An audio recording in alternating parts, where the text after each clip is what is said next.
If one substance is losing electrons, another's got to be gaining it. You're never going to have a situation where you just pour your chemical into a beaker and all of a sudden there's lightning erupting. No, that does not happen. So you are going to always be looking for what was gaining and what was losing. Here we can start analyzing. We see that's a pure element, oxidation number 0. That's a pure element, oxidation 0. That's an ionic compound, so +1 and -1. Same thing here, ionic compound, +1 and -1. Get them all figured out. Then you can say, no, that's what I just said here. What changed? It wasn't the sodium. Sodium's +1 on both sides. The bromine went from a -1 to a 0, so it went up. The chlorine went from a 0 to a -1, so it went down. Okay, good. We've accounted for the fact that if one went up, the other has to go down. What does it mean? Well, the bromine had a number that went up, so it was oxidized. The chlorine had a number that went down, so it was reduced. That's the easy one. If it went down, it was reduced. Yes, thank you. The oxidation number went down, it was reduced. Sodium, in this case, is a spectator. All right, we look for those common oxidation numbers. If we see hydrogen, we're going to call it a +1, unless it's with a metal. Then we'll say it's a -1. The groups 1 and 2 oxidation numbers are equal to the group number. Oh, what does that mean? That means if we're looking at the periodic table, that we're saying these are +1s. And that these are +2s. Okay, nice. I like those. And these halogens, those are -1s, unless they're combined with something higher up, like a fluorine. If you have bromine combined with fluorine, the fluorine would be the -1, and the bromine would have to do something else.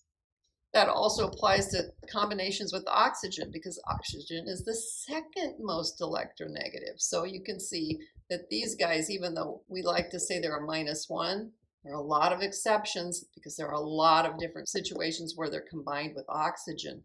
You know, you have your hypochlorite, your chlorite, your chlorate, your perchlorate. So, and all the same thing happens for the bromine and the iodine. So the oxygen is a -2, very trustworthy, except for when it's combined with fluorine and the peroxides. It just doesn't happen very often though. And then there's this one. Sum of the oxidation numbers of each atom in a species is equal to total charge on the species. That sounded very scary. That's their way of summarizing the last two that we talked about, because we said if it was a compound, a neutral compound, all of them had to add to 0. If it was a polyatomic ion, then the oxidations had to add up to the number that was the charge on the ion. So they just tried to put these together into one label and say on the species, a charge on the species. Now, what happens if we have an element inside that polyatomic ion? Like I say, there's another reason to memorize your ions. Here's permanganate. Okay, I'll take your word for it. It's not one I asked you to memorize, but permanganate, manganese, 4 oxygens, and it has a -1 charge. If I'm trying to figure out what the charge is, or the oxidation number, I should say, on the manganese, I have to look at the overall rules. I know it has to add up to a -1. What has to add up to a -1? Well, whatever the charge is on this manganese, because I don't know what it is, and the 4 charges on the oxygen, which we're going to say are a -2. Then we just do algebra to figure it out. The one I'm looking for, -8 equals -1. So it must be a +7 oxidation number. This is why we have to distinguish between it being a charge and an oxidation number. The oxidation number is a bookkeeping method that helps tell us about what the electrons are going to be doing in oxidation-reduction reaction. But this manganese does not actually have a +7 charge on it. It does have an oxidation state of +7 in the permanganate ion.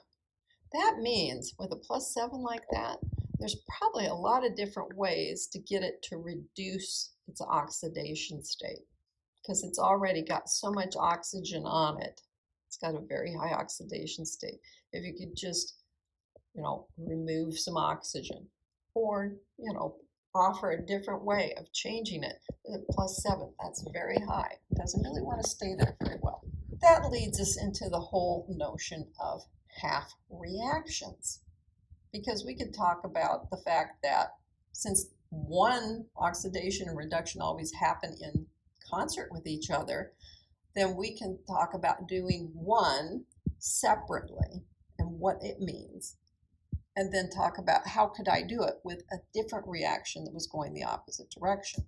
So these half reactions are part of how they develop new types of batteries and so on and so forth. So this zinc is a half reaction where the zinc went up to a +2 and left behind 2 electrons, or released 2 electrons. You can sit there and say, well, is that oxidation or reduction? I have to think about it a minute. It went up. That's not being reduced. That's oxidation. And here, if you have an oxidation, you must also have a reduction. So another popular one, happens a lot, is taking copper with a +2 charge, grabbing up 2 electrons and becoming just solid copper as the metal. So that's the other way around. The number went from a +2 to a 0, so that was reduced. Once you have identified what's being oxidized and what's being reduced, you can start thinking of it in another way. You can start talking about what's the oxidizing agent and what's the reducing agent. Let's do an example, and maybe that'll make more sense, right? Because that just sounded very weird. Here we have what the result would be if you plunged into a copper 2 sulfate solution, a zinc strip. The zinc was solid, but it reacts with the copper that's in solution, so that the zinc then becomes an ion and the copper gets plated out. So you see the zinc has the silvery color, but this that is being deposited doesn't look silvery. In fact, if you look closely, it looks like your traditional copper color in here. Big mess right at the moment here.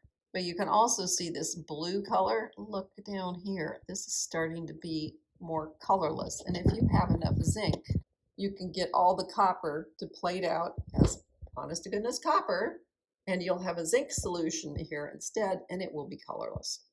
This zinc went from a 0 to a +2. So it was oxidized. The copper went from a +2 to a 0, so it was reduced. What reduced it?